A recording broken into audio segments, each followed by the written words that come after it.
Myself Dr. Raja. I'm an adult and pediatric advanced laparoscopic and laser surgeon from BWell Hospital. இந்த வீடியோவில் நம்ம என்ன பார்க்க போகிறோம்னா கான்ஸ்டிபேஷன், மலச்சிக்கல். உங்கள் குழந்தைங்களுக்கு வந்து மலச்சிக்கல் இருக்கா, இல்லை வந்துட்டு டீனேஜர்ஸ், அதாவது 20 வயசுலேருந்து 30 வயசு இருக்கவங்களுக்கு மலச்சிக்கல் இருக்கா, இது உங்களுக்கான வீடியோ. ஸ்கிப் பண்ணாமல் பாருங்கள். ஃபஸ்ட்டு குழந்தைங்களுக்கான மலச்சிக்கல். குழந்தைங்களுக்கு முதல்ல மலச்சிக்கல் வருமா வராதா அப்படின்றத தெரிஞ்சுக்கணும். பெரியவங்களை கம்பேர் பண்ணும்போது குழந்தைங்களுக்கு தான் அதிக மலச்சிக்கல் வந்து வரும். சப்போஸ் என் குழந்தைக்கு வந்து மலச்சிக்கல் இருக்கா இல்லையா அப்படின்றத எப்படி வந்து தெரிஞ்சுக்கலாம் அப்படின்னு பார்த்தீங்கன்னா, ஃபஸ்ட்டு வந்து குழந்தை வந்து டெய்லி மோஷன் போகுதா இல்லையா, ஒரே டைமுக்கு மோஷன் போகுதா இல்லையா அப்படின்றத பார்க்கணும். மோஸ்ட் ஆஃப் த மலச்சிக்கல் இருக்க குழந்தைங்கள்லாம் பார்த்தீங்கன்னா டெய்லி மோஷன் போகாது. 2 நாளைக்கு ஒரு தடவை மோஷன் போகும், 3 நாளைக்கு ஒரு தடவை மோஷன் போகும்.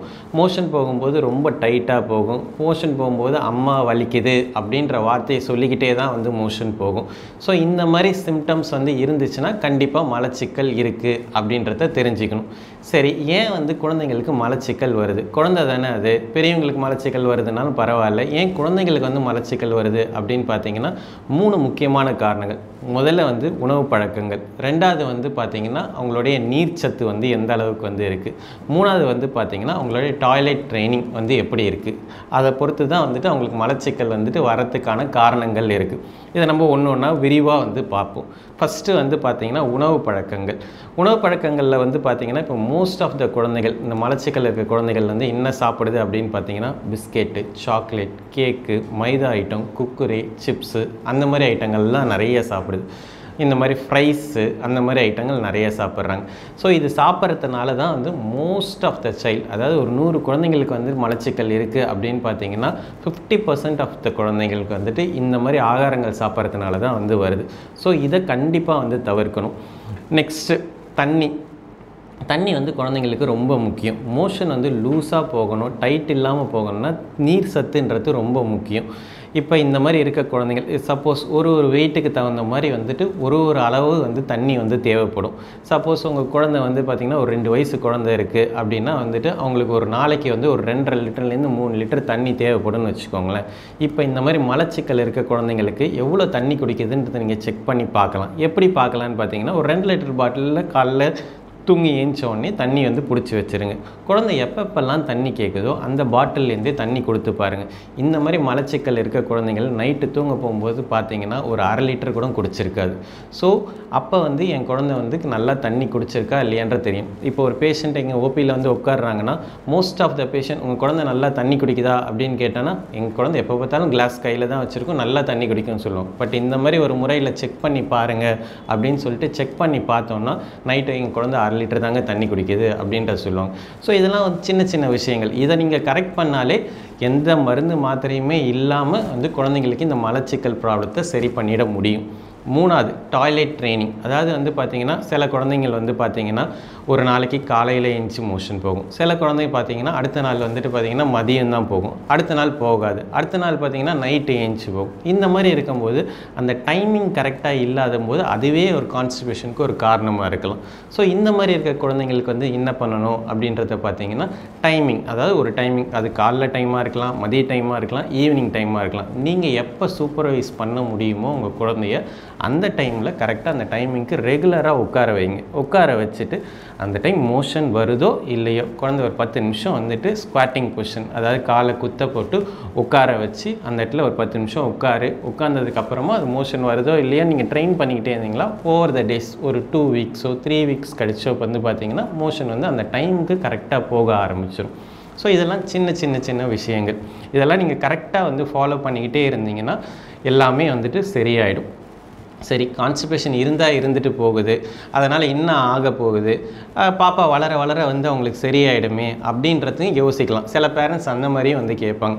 இது கான்ஸ்டிபேஷன் கம்மியாக இருக்கும்போது ஒன்றும் ப்ராப்ளம் இல்லை. சப்போஸ் கான்ஸ்டிபேஷன் ரொம்ப அதிகமாகுது அப்படின்னா இன்னும் சிம்டம்ஸ் இருக்கும் அப்படின்னு பார்த்தீங்கன்னா குழந்தை மோஷனே போகாது. அதாவது நீங்கள் மோஷன் போகணும்னு ஒரு குழந்தைய வந்து அதட்டுங்க, ஒரு 3 நாள் போகாமல் இருக்கேன், நீங்கள் கண்டிப்பாக மோஷன் போகணும்னு சொன்னீங்கன்னா அழுக ஆரம்பிச்சிடும் குழந்தை.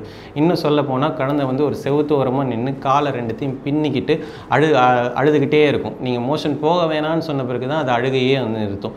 ஏன் வந்து இது அந்த மாதிரி ஆகுது, ஏன் அந்த மோஷன் வந்துட்டு அதிகமான ஸ்டேஜில் போகும்போது ஏன் இந்த மாதிரி வருது அப்படின்னு பார்த்தீங்கன்னா ஒரு நாளைக்கு ஒரு குழந்தை மோஷன் போகாமல் அடக்கி வைக்கிது அப்படின்னா அந்த கடைசி போர்ஷன் ஆஃப் த மலத்தில் இருக்க நீர் சத்து எல்லாமே உள்ளார உறிஞ்சிருச்சுன்னா அந்த கடைசி போர்ஷன் ஆஃப் த மலம் வந்து ஹார்ட் ஆகிடும்.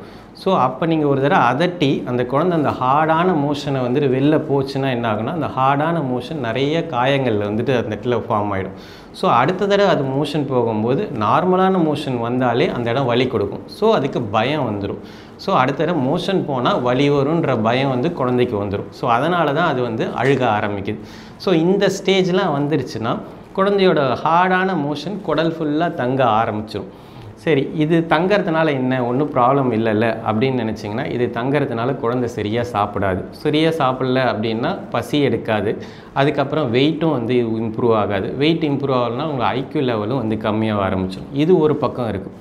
இன்னொரு பக்கம் சீரியஸான ப்ராப்ளம்ஸும் வரலாம். என்னன்னு பார்த்தீங்கன்னா, இப்போ மோஸ்ட் ஆஃப் த குழந்தைங்கள் எல்லாருக்கும் பார்த்தீங்கன்னா சர்ஜரி அப்படின்னு ஒரு ப்ராப்ளம் வருதுன்னு பார்த்தீங்கன்னா அதுக்கு காரணம் அப்படின்னு பார்த்தீங்கன்னா அப்பெண்டிக்ஸ், அதாவது ஒட்டுக்குடல் பிரச்சனைன்றதுனால தான் இந்த ப்ராப்ளம் வரும். இந்த ஒட்டுக்குடல் பிரச்சனைக்கான முக்கியமான காரணம் என்னன்னு பார்த்தீங்கன்னா இந்த மலம் பிரச்சனை. ஓகேங்களா? இந்த ஹார்டான மலம் சொன்னல குடல் ஃபுல்லாக தங்குச்சுன்னா ஒட்டுக்குடலில் வால்வுன்னு ஒன்று இருக்கும். அந்த வால்வுலையும் இதே மாதிரியே வந்துட்டு இந்த ஹார்டான மலம் போய் அடைச்சிக்கிச்சுன்னா அந்த ஒட்டுக்குடல் வீக்கம் கொடுக்கும், அதனால் வலி கொடுக்கும், அதனால் குழந்தை ஆப்ரேஷனுக்கு வந்து தள்ளப்படுது. ஓகேங்களா? ஸோ இப்போ நான் சொன்ன மாதிரி உணவு பழக்கங்கள், தண்ணீர், டாய்லெட் ட்ரைனிங் அந்த மாதிரி சிம்பிளான ஐட்டம் ஃபாலோ பண்ணி இந்த மலச்சிக்கல் பிரச்சனையை வந்து சரி பண்ணிங்கன்னா இந்த மாதிரி மேஜர் ப்ராப்ளமும் வராமல் இருக்கும், குழந்தை ஆரோக்கியமும் நல்லா இருக்கும். ஸோ அதனால் மலச்சிக்கல் பிரச்சனை இருந்துச்சுன்னா கண்டிப்பாக பக்கத்தில் இருக்க மருத்துவரை போங்க. நீங்கள் வீட்டிலே பண்ண வேண்டிய சில விஷயங்கள் என்னென்னா, நான் முன்னாடி சொன்ன மாதிரி பிஸ்கெட்டு, சாக்லேட்டு, கேக்கு, மைதா ஐட்டம், குக்குரே, சிப்ஸு கண்டிப்பாக அவாய்ட் பண்ணணும். பச்சை வாழைப்பழம் கொடுக்கக்கூடாது. ஆப்பிள் கொடுத்தீங்கன்னா தோலோடு கொடுங்க. வேக்ஸ் தரவான ஆப்பிள்னு நீங்கள் நினச்சிங்கன்னா ஆப்பிளே கொடுக்க தேவையில்லை. ஆப்பிள் தான் வந்துட்டு சத்தான பொருள். அதாவது என்னென்னா, இப்போ குழந்தைக்கு வந்து என்ன யோசிப்பாங்கன்னா, நான் இப்படி வேணால் சாப்பிட்டுப்பேன், ஆனால் என் குழந்தை வந்து பார்த்தீங்கன்னா சத்தான ஐட்டம் சாப்பிட்ணுன்னு சொல்லிட்டு கடையில் போய் பார்ப்பீங்க, இருக்கிறதுலே காஸ்ட்லியான ஐட்டம் என்ன இருக்குதுன்னு பார்த்து போய் ஆப்பிள் எடுப்பீங்க. பட் ஆனால் அதில் தான் வேக்ஸ் தடவி வச்சுருப்போம். அதனால தான் வந்துட்டு குழந்தைக்கு கான்ஸ்டிபேஷனே வரும்.